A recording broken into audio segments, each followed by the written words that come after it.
This is the G Podcast with your host, Tommy B. Hey, what's up, y'all? Welcome to episode 234. This is the G Podcast. Yes. We don't do it enough. Yes. And, you know, it's Kamala Harris's gay, I guess, opportunity economy week. You know, we got to get right into it. We will talk about it, and I've got some clips. So this is going to be a clip-heavy show, but I think, you know, this is really an important speech and it was, and it is, and it will continue to be as we go through the debates and a lot of what's coming up. I'm Tommy B, y'all. Talib Hitman is in the building. Talib, what's up, man? How's it going? Come on down. Come on down, Hitman Howie. What's How that? you doing, man? Hey, thanks for the invitation. Hey, look at him using all his special effects and whatnot. I don't know how that happens, right? The next thing is we're going to see how he's going to turn into a cat. That's what I'm saying. How are you using the Zoom effects on it? How you doing, Howie? I'm great, man. Thanks. How you guys doing? Oh, man, I'm good. Good.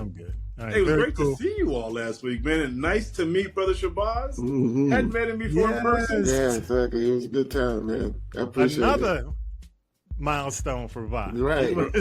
Well, you know, That's right. the milestone, 60. But I'm here to tell you, well done, Vi, man. Well deserved. And it was just great to see so many people come up and say good things about the brother. One thing Vi tells me, and I said, hey, man, you really doing it big? And he says, yeah, you know, the military took 30 years of my life. I'm going to get up. And he's right. You know, he deserves, you know, brother, you know, there's an interesting story as to why he came on the podcast. He knows it. But I just want to mention that. We won't go into details, man, but really well-deserved vibe, man. And shout out to you, your fam, Bree, her fam. All good.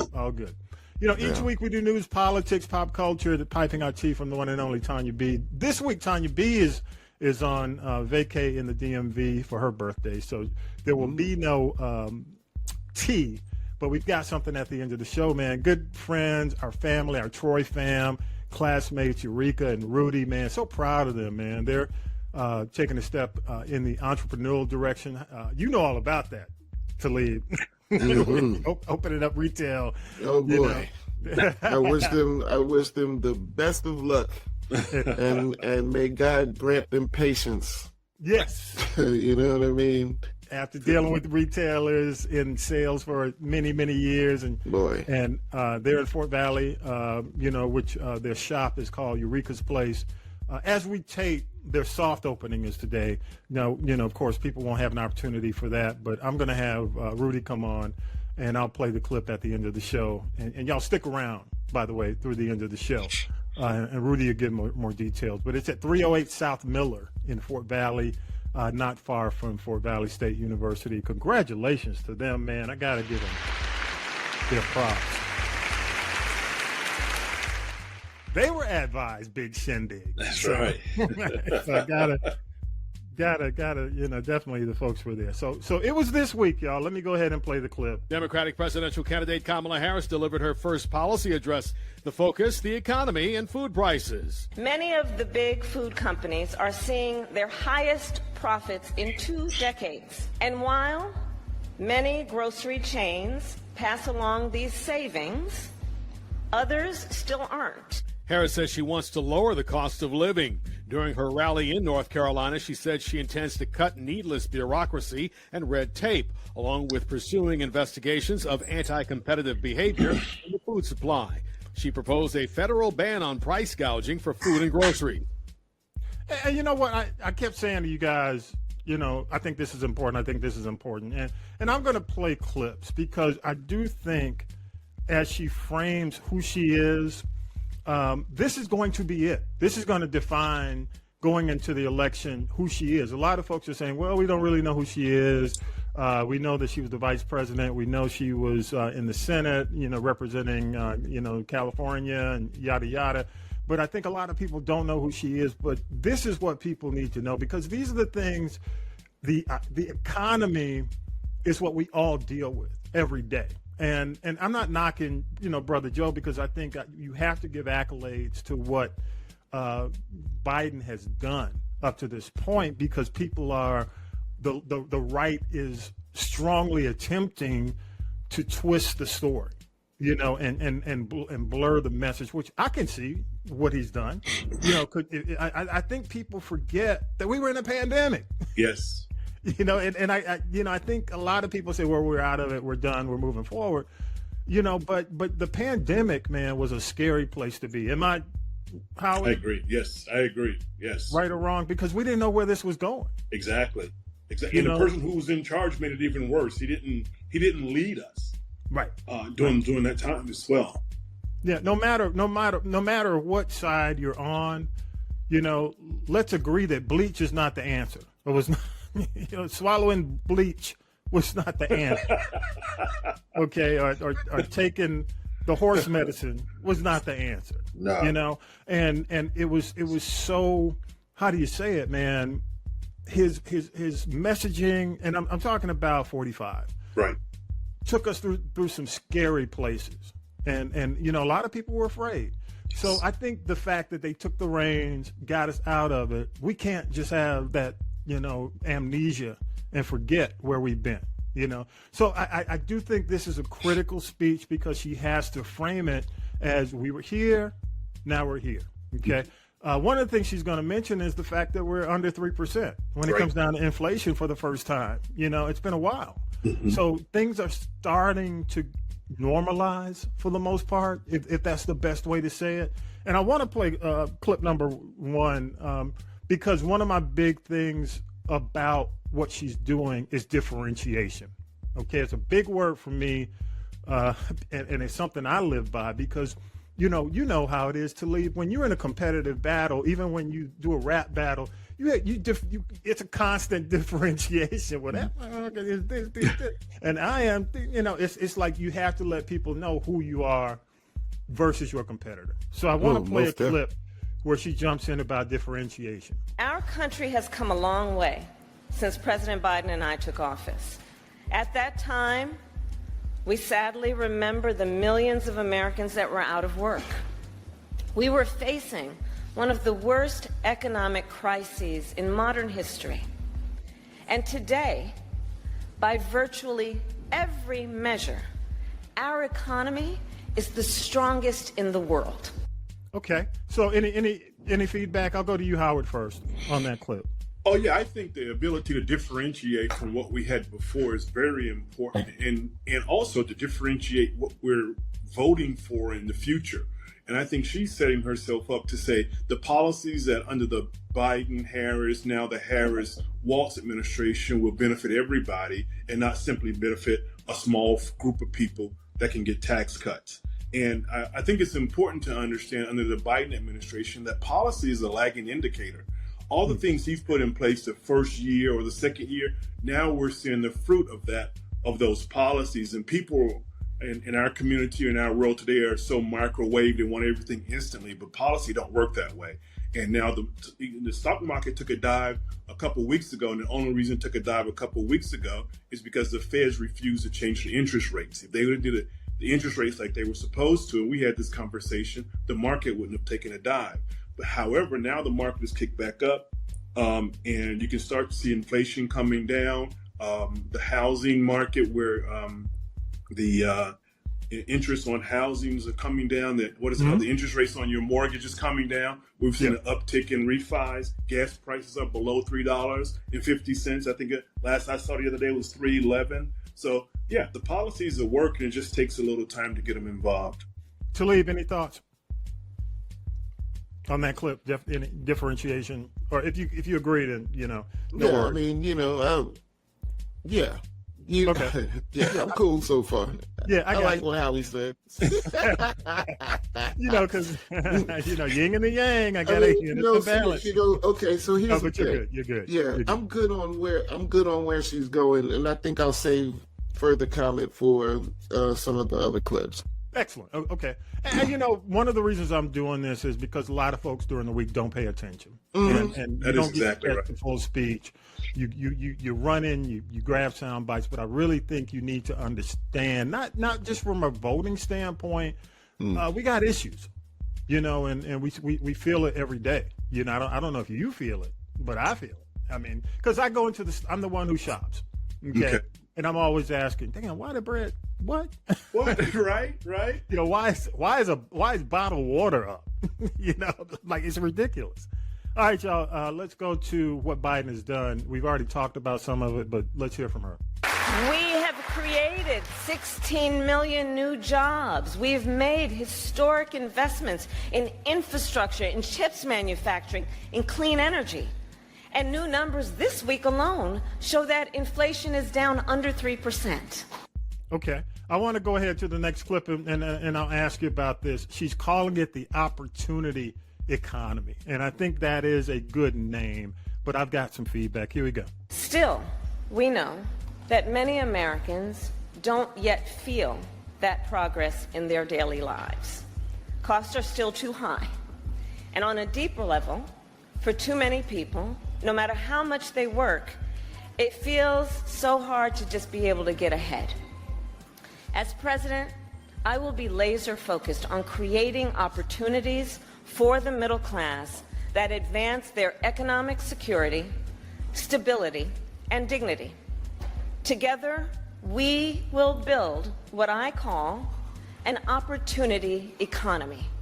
All right, I want to go to you, Talib, because we talked about you being an entrepreneur, and you're still out there DJing and doing some other things. When you hear that, what do you think? I'm thinking that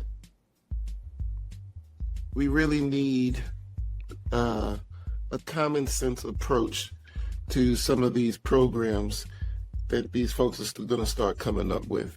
You know, opportunity, the opportunity, even the word opportunity has been thrown around through quite a few administrations. Opportunity zones and, you know, opportunity funding, and, you know, these things never really seem, they never really seem to pay off totally for the people that they really need to help. Yeah, So I got you. the trickle down on that is usually kind of negative. So when we start talking about these programs that you know, opportunity, like I said, we need a realistic approach to how these funds are going to be disseminated, because if you're saying it's an opportunity, but we get excluded from the opportunity for one reason or another, not necessarily at our own fault, but through decision-making process, through, you know, whatever criteria may be, you know, that's where we typically lose. You know, if we look at Bill Clinton's, you know, empowerment zone, you know, it was basically every place that crack was heavy. You know what I mean? So crack hit in the 80s, wiped out in the early 90s. Bill Clinton come around. Oh, these are the empowerment zones, and that's how Caucasians got back into the West End, into Oakland City, and all these other little spots around Atlanta. You know what I mean? So same thing when Trump did his opportunity thing. You know, there was a little talk about it, but it really wasn't a whole lot. And again, the disadvantage to these funds were really supposed to be, you know, being geared towards, did not profit in the right way, and we lost out. So, you know, are we going to, you know, I would rather see if these programs are going to be instituted, I'm thinking that there needs to be some kind of educational process to make sure that the right people are getting it this time. You know, and you know what? what? I hear your point. And what say you, like Howard, to the abuse question? Because I think that ultimately, I'll give my thoughts. Howard, what are your thoughts? I agree with Talib 100%. The process has to be in place where people have equal opportunity to the program. And what's been happening previously is Talib is right on point, is people have been giving it to their friends and a little bit of nepotism going on. Yeah. But And I it's- can tell, and that's part of it. But I can tell you this, though. Part of this opportunity program under the Harris administration is going to be, again, differentiating from the previous administration. What 45 did was bundle all these government contracts, if you will, so only large corporations or large businesses can get them. Right. Now she's going to unbundle these programs, so small minority-owned programs, companies like you and or like ours, or individuals who want to start government contracting have an opportunity. So that's the opportunity I can see in it, but it still has to be presented and processed properly without 45 handing writing all the checks to his buddies and giving them out to them. Exactly. And you know what? Good point. You guys make some great points. I'm glad you said what you said, Talib, because one of the things I go to immediately is what we went through with the PPE. Yes. You know, we had, or even, going back to even Obamacare in the beginning, the nightmare of the website. Yes. Right. We've got to do better on the rollouts. Right. Please, God. I mean, and I hate to say this because I don't want to sound like a negative Nelly, but, in a lot of cases, if you want something fucked up, give it to the government. And some of us have worked in the government, but unfortunately, the logistics and the government don't always go hand in hand, So hopefully with the technology, we could do better. Right. And even from a texting standpoint, one of the things I do like, because you can tell as I listen to this, as I listen to her speech, I can feel the Obama people's influence already. Exactly. I can feel it. It feels like what Obama was saying when he launched in 08, back in 08, 07. Yes. Okay. Yes. And let's go in general. This is some of the other information she was given. An economy where everyone can compete and have a real chance to succeed.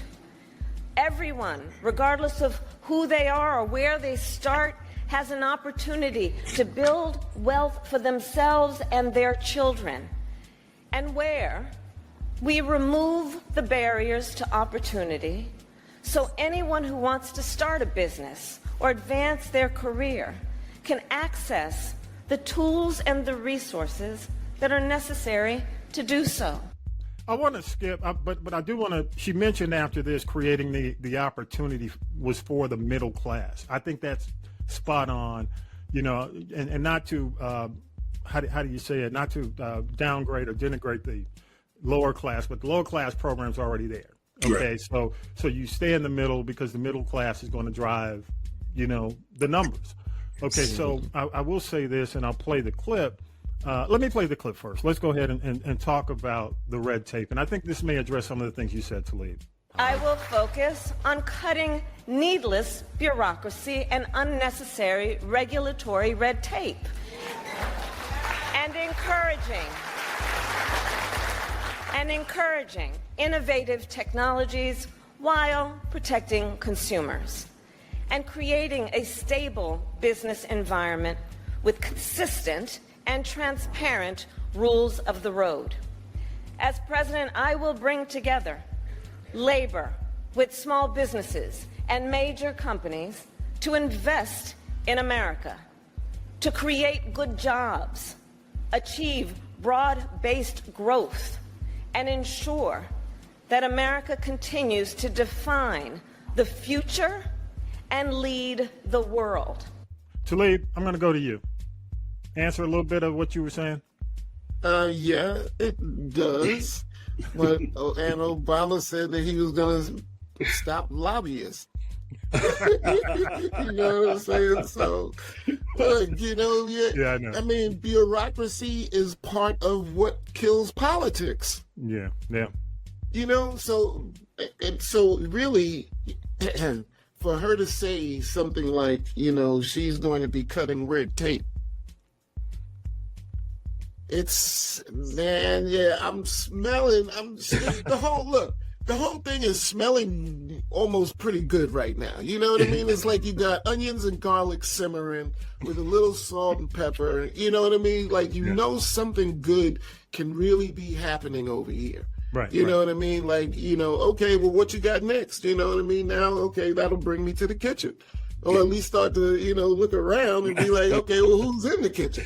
Right. What's in the pot?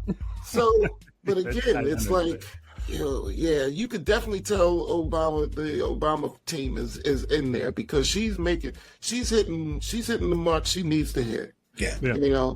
But I will tell you what I think through this speech, I realized why she never has resonated with me in the past.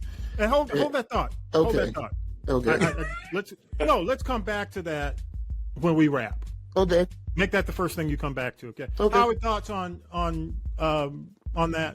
But hey, something real quick. She said she want to protect consumers, and that's possible. But it has to. Let me tell you a quick story. I had a guy who owned a bar, and he said to his manager, "Hey, I know you're gonna steal. Hey, but just leave me some too. Leave me a little bit on the bone. We know there's going to be some cheating going on in these programs, but man, it will benefit overall. It'll benefit more people than not. So I think the programs are necessary. Cutting some of the red tape. You're going to have some cheating going on, but I think overall it'll help more than not. So it's necessary. So we know you're going to be skimming off the alcohol. Right. We know you're slipping people in the back. we hooking up your homeboys with chicken wings. Yes, but man, leave me alone. Don't put me out of business. Right. Let me make a profit. Yes. But see, now she's making a profit. We got a problem. Right. That to that effect. You really need with these small businesses. They need to really understand. And look, here's the deal. You know what I mean? I'll show you the numbers. Right. This is the profit margin. This is what it takes for me to pay you. Right. Yeah. Right. Now, exactly. Are you really gonna sell all that cable? Exactly. Right. That's exactly right. You know what I mean? Like realistically, look at how much does it take for me to pay your salary and to double buy the cable? You know what I mean, or whatever the business needs in order to function. So or at some point, both of us gonna be working down for Joe down the street, right? Exactly. Yeah. Exactly. So hey, let's go ahead. Hank, hold that thought, Talib. I want to go to clip 7, and we got one more clip after this. Here we go. I will address in greater detail my plans to build an opportunity economy, and today I will focus on one element that's on the minds of many Americans as they pay their bills at the kitchen table or walk the aisles of a grocery store. And that is lowering the cost of living.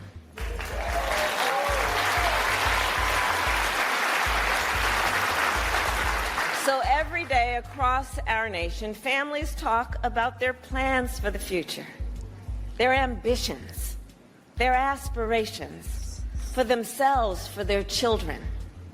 And they talk about how they're going to be able to actually achieve them financially.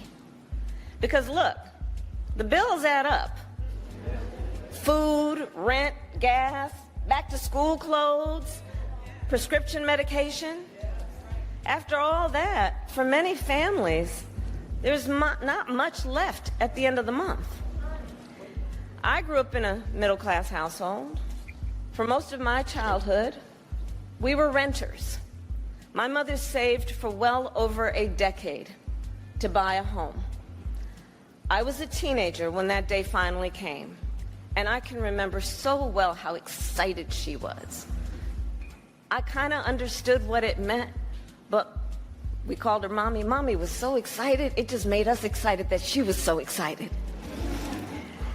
Later in college, I worked at McDonald's to earn spending money.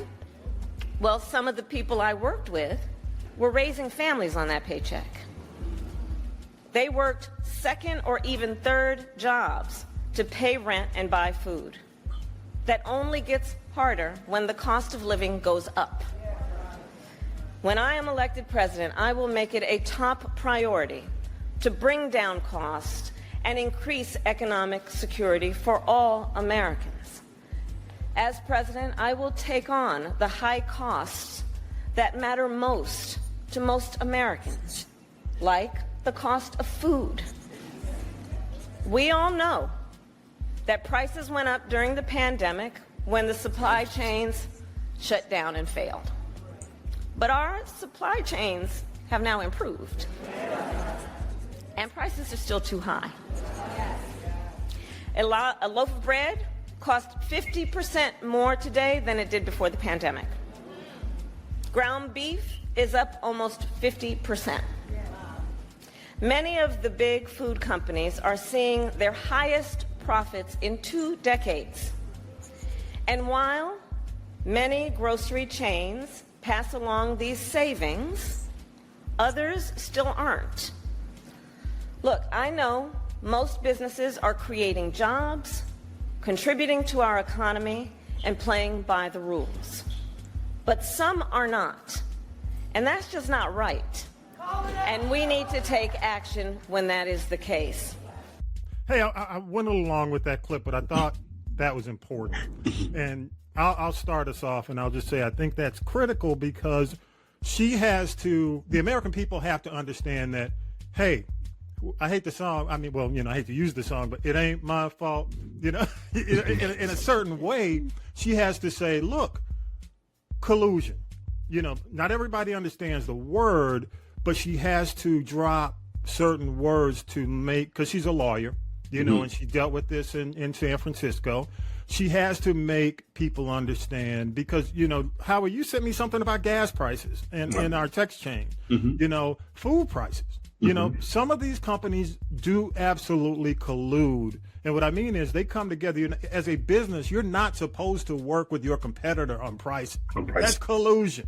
Okay? So when these companies and these businesses start working together to keep these prices up and they're making record profits, that's a problem. Right. And I believe, and I'll go to you, Talib, I believe that's a way for her to step out of the narrative that's coming from a lot of these commercials you're seeing, that it's Biden's fault. Because I do believe that a lot of these companies, and this is maybe, how do you say it? The conspiracy theorist in me, but a lot of these CEOs don't want them back. They don't want Biden in office. They don't want Democrats in office because they know they're gonna lose the tax breaks. They're gonna lose things that are critical to their bottom line, which is what they care about, that profit. And these oil companies make a ton of money. Yes. I'm gonna go to you, and not only that, the grocers that are combining, in a lot of cases they're merging.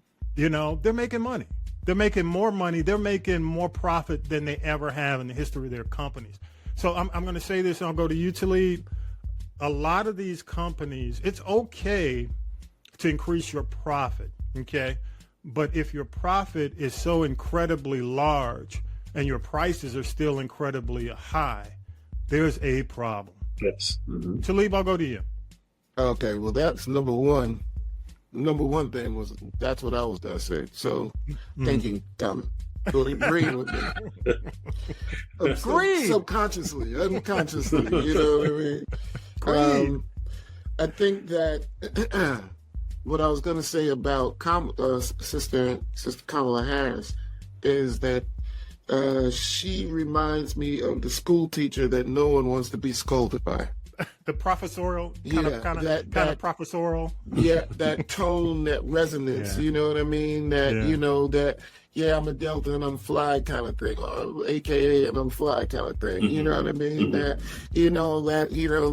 I love it and I hate it at the same time because I want to see it, but I don't want to hear it. You know what I mean? It's like yeah, man. You kind of want to see the sadistic domination come out. But you don't want to leave scarred. But one other thought that I had, when listening to that speech, amongst a couple of them, this team of Harris and Walz could really, if she uses Walz more than she was used as a vice president. Yep. This combination really could get some work done. You know what I mean? I agree. Like, it's like I said, man, maybe there's some green peppers in this mix now. You know what I mean? Maybe it's not just the onions and garlic. Maybe there's a little green pepper. Right. You know what I mean? Like, okay, there's something really, really good could be happening here. The gumbo is looking good. The gumbo's smelling good. Yeah, but again, it's like, what are we, the people, going to hold these people accountable for this time that we haven't done different in the past? Yeah, that's the whole thing now. You know what I mean? If we really understanding that it's going to, which this election has, with Cori Bush and with Jamal Bowman, we've really seen that Corey's gone now. You're right. I'm glad you mentioned that. It's all about how much money I can really throw at something. Mm-hmm.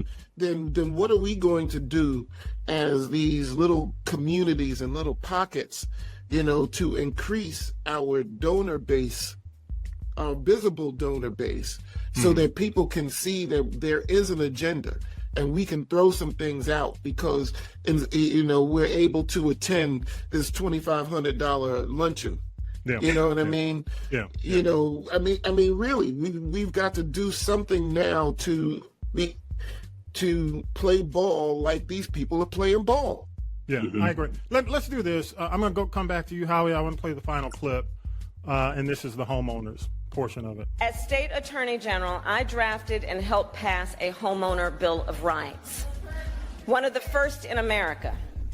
And during the foreclosure crisis, I took on the big banks for predatory lending with many of my colleagues, including Roy Cooper, and won $20 billion for California families when I was Attorney General.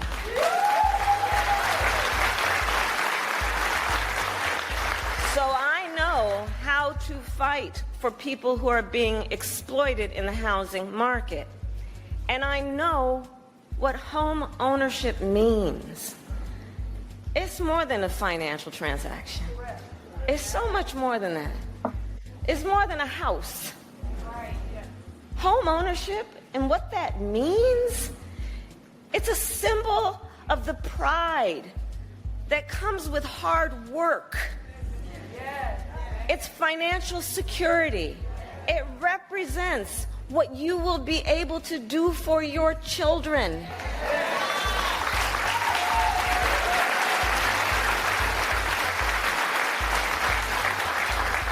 And sadly, right now, it is out of reach for far too many American families. There's a serious housing shortage. In many places, it's too difficult to build, and it's driving prices up. As president, I will work in partnership with industry to build the housing we need, both to rent and to buy. We will take down barriers and cut red tape, including at the state and local levels.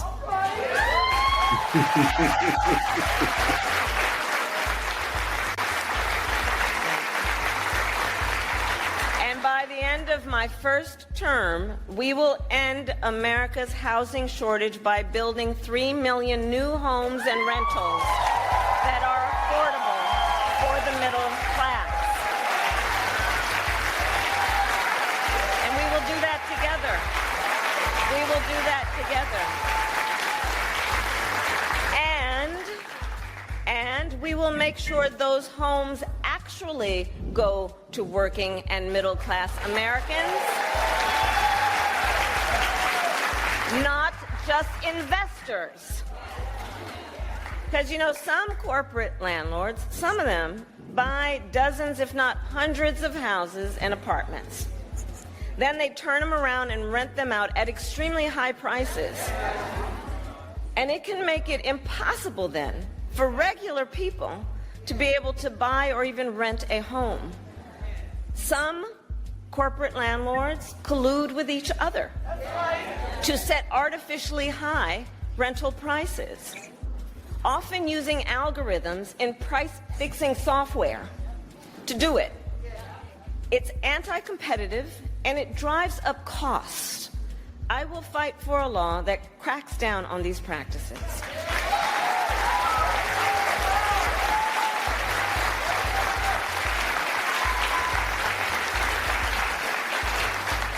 We also know that as the price of housing has gone up, the size of down payments have gone up as well. Even if aspiring homeowners save for years, it often still is not enough. So in addition, while we work on the housing shortage, my administration will provide first-time home buyers with $25,000 to help with the down payment on a new home. All right, let me start with Sunshine first. Okay, go to you, Howard. So, you know, this is rinse and repeat. We have to be very careful. You know, remember under the Bush administration, under the Bush administration, we had something very similar. We got the housing market going too fast. But I would like to say, though, the housing is the catalyst to a thriving economy. You go buy a house, you got to buy furniture, then you got to get a lawnmower, you got to buy appliances. So it helps expand the economy. So it's a good thing. Having more houses is good. I have a person who works in this space. He talks about this being a cyclical business. And it's been about 20 years since Bush 2 was in office. You know, we're talking about 16 years, maybe a few years before he got started. The housing market was starting to go. And when he was in there, it improved and went really well. And following him, it went down. But you have to balance it, because I think he got the market so hot that it caused the recession that followed him after his 8 years in the office. So the things are good. It's rinse and repeat, but she has to be careful not to get it burning so hard that it becomes a detriment for the next administration. Yep. Go to you, Talib. Sunshine and rain. Well, kind of. No, but this Joy shows and pain. This shows why she's been quiet for the last couple of weeks. You know what I mean? Like, everybody's talking about, oh, she needs to make the speech. She needs to talk to people. You know what I mean? No, she needed to get this together, you know, because the situations that she throws up are timely in a way that they weren't with Biden. You know, this mortgage software or renter software thing is it's a fairly recent current event, you know, that has impacted, you know, quite a few people, especially with the company being based here in Atlanta. You know what I mean? And I'm glad you mentioned that, because Atlanta is one of the biggest markets of investment. Exactly right. Exactly. You know, and that's why, you know, a 2-bedroom apartment in Atlanta, the average cost of a 2-bedroom apartment these days is almost like $2,000 a month. Exactly. In Atlanta. Yeah, and your cuz is the one who's using the algorithms to drive up prices. Right, exactly. And, you know, we used to call it, and I don't know if it's correct, we used to call it yield management, where, you know, and in a lot of cases, you got to monitor that, because a lot of it's false. In terms of what's driving it, you know, because there's an expectation. It's just like I looked at my the home I grew up in, and you know, at one point it was like 40 grand, you know, because of the age of the house over in Grove Park, up until 2000. Right, up until Grove Park, Grove Park it was like 40. Okay, then they started talking about the Proctor Creek and Microsoft, and it went up to like 300, 400,000. Exactly. Slap a little paint on it. Right. Make it look pretty. Oh, yeah. Rebuild, do something with the exterior, and curb appeal. Yeah, you're right. Exactly. You know, so I do think she's making a very good point.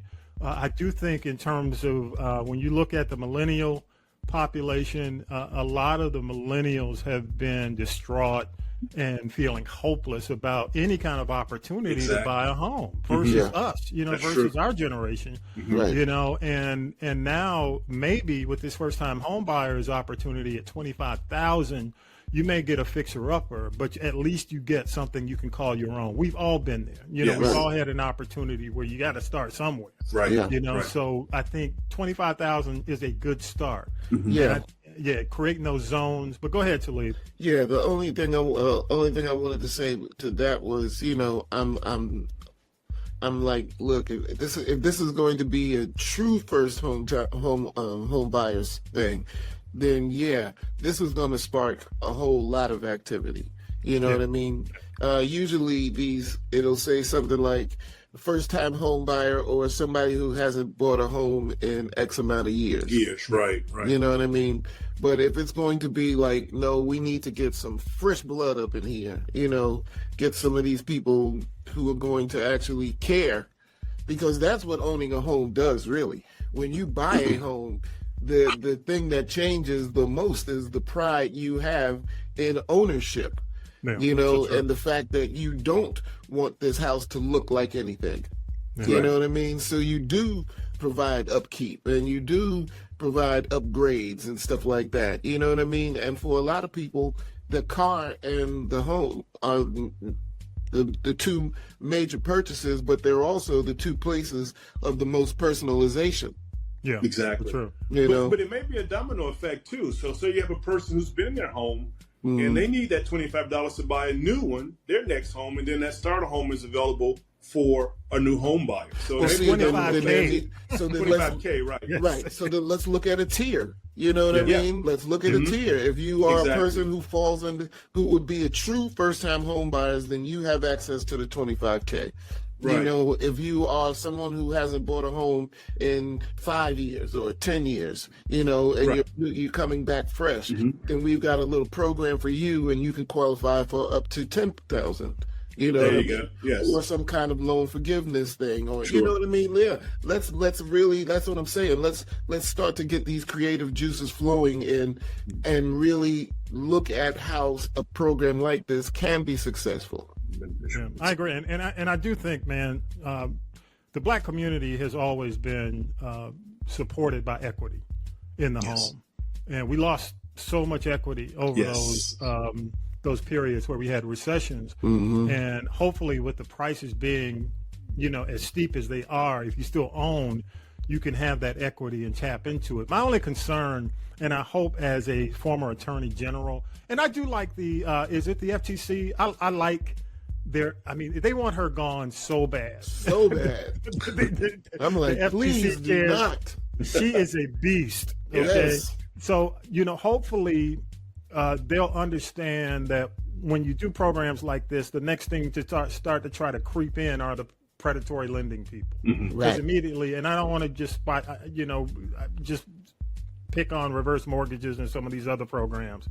But I do believe that's been our problem. The problem in our community, where the predatory lending people have stepped in as soon as they know we've got equity, to go in and set up these programs where you miss a payment, you miss two payments, and you're gone. Right. So I'm definitely, this got my, and I played this clip. It's a bit long, I know.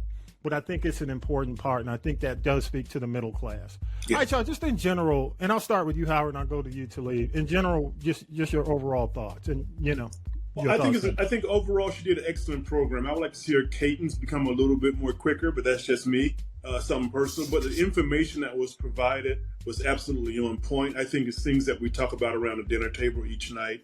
How can I get better food prices? How can I get better housing? Part of that housing was transportation, building houses near transportation so people who do not have cars can get to and from work. I think all that is what we talk about each day I don't care if you're middle class, if you're poor, if you're rich, all of that is part of the conversation we have each day around the table. And those are the things I think people want to hear, opposed to the border is not secure and somebody's nasty. So I'm 100% on point with what she had to say. I want to get to. I'm glad you mentioned that, and I want to include that in how I close this out too. Talib, thoughts just in general, overall. Like I said, there's some good stuff happening. I would like to see how. I would like to hear more about how these plans are going to be implemented. I've got to hear something about Israel, because another 20 billion. Come on, y'all. This is getting stupid now. It's beyond stupid. I'm not even. We don't even have to go into the politics of it, or anything else. Look, this is beyond. This is way too much. Stop that. Okay. Good Stop deal. it. I got you. And let me speak to that. I'm going to speak to that real quick before you go. I want to speak to that. Okay. I think this is about action, Talib, not words. Yeah. because anybody can get up and say something about that situation. But you've been saying, I mean, that this thing is older than anybody in Congress at this point. It goes back further than anyone. So my point is, this is about action. Mm-hmm. Okay, Yes. I think you have to say we're working on it. Yeah. We've got Anthony Blinken. We've got people involved. We got the CIA guy engaged. I think you have to just let people know we're taking action. Right. Because Right. ultimately, it ain't going to be us that fixes this. Right. This is gonna be about maybe our external money and arms, but ultimately, man, I think it's a situation where this negotiation is going to have to. I mean, this is where a lot of folks from around the country who both of these people respect are going to have to step in and say, hey, stop the shit. Yeah. It's kind of like the two people who are beefing. The people they respect the most are the ones who can stop them from beefing. And I'll leave it at that.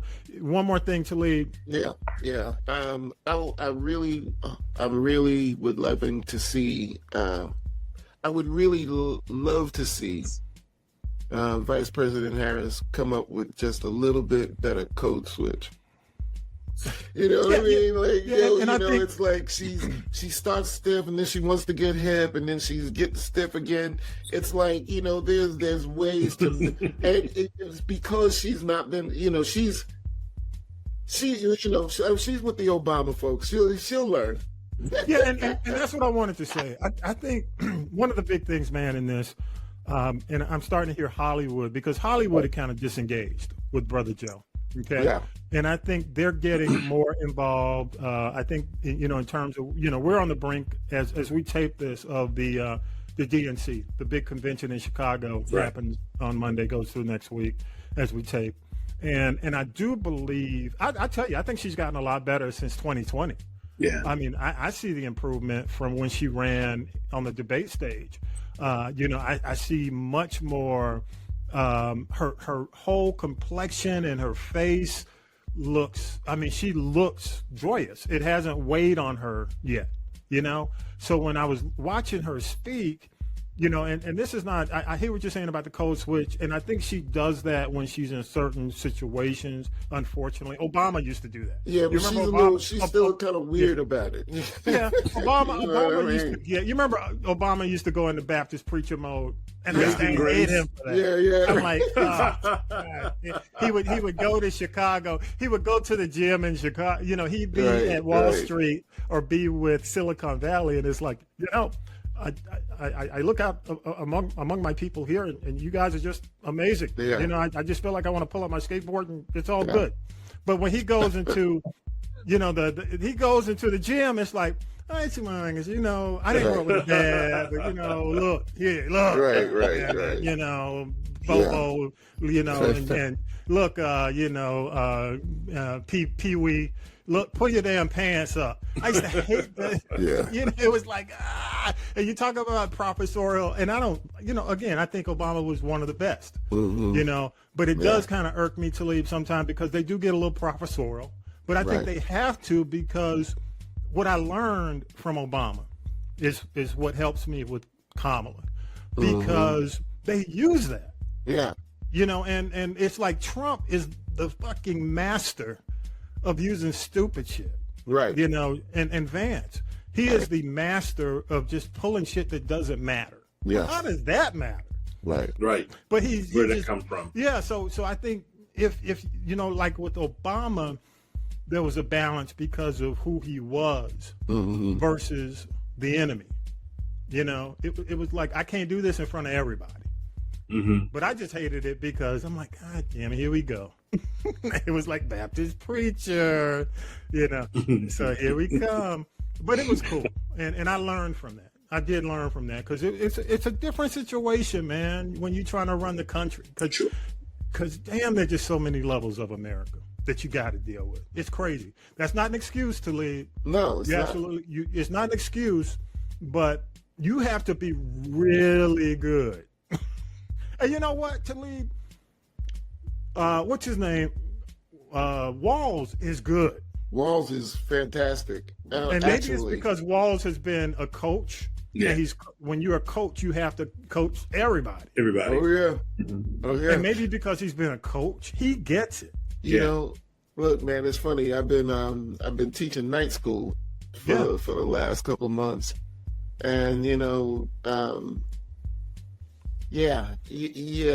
way that you reach people is it's a whole different language. It's a whole different way that you got to do it. You know what I mean? Yeah. Being able to be relatable. Yeah.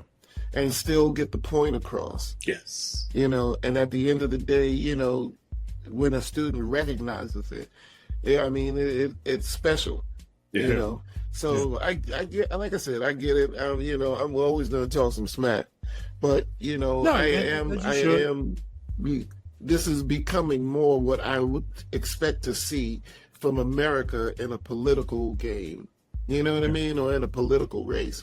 This is what I'm talking about. You know, don't give me just any old thing and any old body and expect me to be okay with it. You know, give me some thought if we're gonna have, especially in a selection like the ones we had this time. You know, this was not a conventional selection, but the selection was like, hey, okay, well, what you got? You know what I mean? And now we're seeing what they got, and white people are jumping on board. You know, the different communities are coming on board. So, you know, I think like I'm telling you, if there was a way that once she was elected, that, you know, there was an end to this. I mean, before she was elected, if she really came out and said that she would do everything within her power to get this bombing to just stop, I'm hitting the trail, brother. I hear you. Well, let's see, because I do think, and I'm gonna say this to leave, and I want to go to Howie so we can wrap it. We're up against time. I think, based on what I'm hearing, you know, you can't call it because you think it's over, man, and we're heading to the anniversary. Right. Okay. Mm-hmm. But I will say, I think the right people are engaged, and that's all at this point we can ask for. We got the right people in the room, so let's see what happens. Yeah. Howard, close us out in a minute. I think we're close, though, Brother Talib. I think what I'm hearing is that they're really close, and if you hear something soon after the DNC, I think we'll be there. Really, okay. Really. My big takeaway, I think that's what you want right now, Brother Tom. Yeah, big takeaway. What you got? My big takeaway is the stand your ground rule is being challenged all over the country. Remember the young lady in AJ is her name in Florida, and I'm a Florida guy, so I listen to everything Florida. The 60-year-old Susan Lorenz shot her through the door when she was knocking on her door because they had some problems as neighbors. She was found guilty for I think it was manslaughter, but she faces up to 30 years in jail. I think people was emboldened based on the Trayvon Martin verdict years ago and just wanted to shoot people. I want to say shoot black people, but I won't say that, whenever they wanted to. But now the legislation or either the laws coming around and say, hey, you just can't shoot people willy-nilly. We're not in the Wild West. That's my big takeaway for the week. I'm glad she got convicted, and I hope they give her all the time she wants, plus a little bit more, you know? Good. Talib, give me a minute. What you got? I got nothing. Oh, wow. I already said what I wanted to say for the week. Good stuff. Hey, you know what? And I'm just going to wrap the Kamala thing and my one big thing for the week because it'll be short. Differentiation is everything, y'all. Yes. I think right now it's all about differentiation. She has to be clear and concise. I'm hearing that, you know, and she's not going off like I'm trying to watch Trump in New Jersey. Okay, I'm trying to just sit there, and he starts talking about Cheerios, and he starts talking about the fact that, oh shit, I mean the Cheerios. Oh, I like these because he was around these groceries, right? And all he could talk about was trying to get the groceries, take them back to Mar-a-Lago. Then he starts talking, who says I haven't seen Cheerios in years? It just shows you he's not relatable. How many times you been he's never gone to a grocery store. Right. I mean, I'd like to ask him, hey man, when's the last time you held a gallon of milk in your hand? Exactly. You know? I like his Tic Tac example. It's dumb. Nobody's thinking about that. And you know, I think Kamala's relatable. Yes. She went to an HBCU. She grew up in the middle class. You know, she was bused.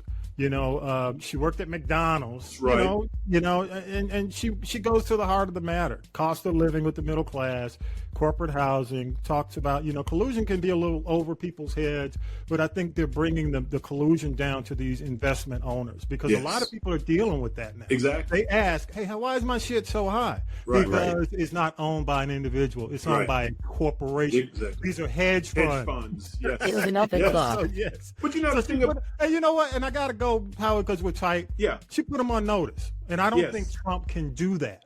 Mm-hmm. I don't think he's capable to do, and I don't think he's capable of it because they're his friends. They're his buddies. Yep. They're his donors. Mm-hmm. They're his biggest donors. Right. So I think she puts him in a position where he can't come out and say, I'll do the same thing, because he can't. Exactly. Okay? Real quick, my big take is one thing. I'm doing my fantasy football, as a lot of folks are doing. I love football season. I love the fall. I'm glad it's back. But I got to say this, man. I sent Howie and Vi the list of teams that are like valued. The Cowboys are valued at $10 billion. The first NFL team to be valued that high. And so I got to say this, man, because a lot of folks are dealing with this Dak contract. I'm not going to dog Dak. Sometimes I get on Dak for not winning the championship. But I'm just going to say he needs to go to Pittsburgh. If I were him, I'd be talking to Mike Tomlin, because I don't think he's going to ever win a championship in Dallas. Because as long as Jerry is running things, I just don't think they're going to win again. Yeah. I don't, especially with Dak. So if I were Dak, I'd sit out the year. You got Pittsburgh right now dealing with two quarterbacks that are So here it comes. What comes down to me, I think ultimately look to Pittsburgh. So I'm gonna leave it at that. That's my big thing. Okay. So he ain't gonna take them to. So all my friends in Dallas, I'm not anti-Dak. I'm just telling you, dude, go to Pittsburgh. Pittsburgh's a much better owner. Mike Tomlin, much better situation. Love getting your feedback, y'all. Positive or negative. Go to our episodes. Go to the website. Love your thoughts at castropolis.net. Choose the people poll. Leave us feedback. I would like to shout out some of our biggest supporters. Got to shout out Regia Spaz, man, for definitely being there and making some big recommendations. The Sonia Massey, big recommendation on us covering that. Thank you so much. But no tea this week, so we're going to end it. As I mentioned, our good friends Eureka and Rudy are having their big soft opening as we tape. I think, Howard, you might try to make it. Yeah, but I want to mention them and include them in this podcast. So before y'all leave the podcast, right after we finish, we're going to go into a message from Rudy, just kind of encourage people to go out. So, but I will say, support us, subscribe, go to castropolis.net. We need you there. And with that, y'all, episode 234 is in the can. Did I get to you? I'm just so used to Talib's list ending about right now, y'all. I love you, man. Thank you so much.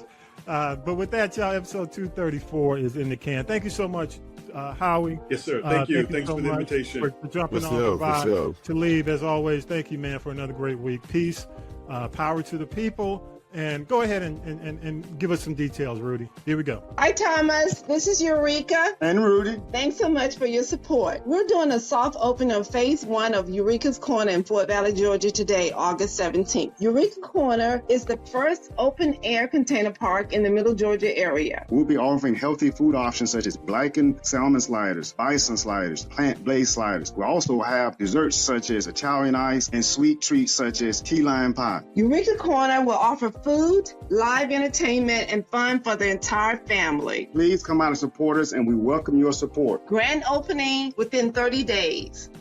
You've been listening to This is the G Podcast. And This is the G Podcast is a production of the Castropolis Podcast Network. Thanks for listening.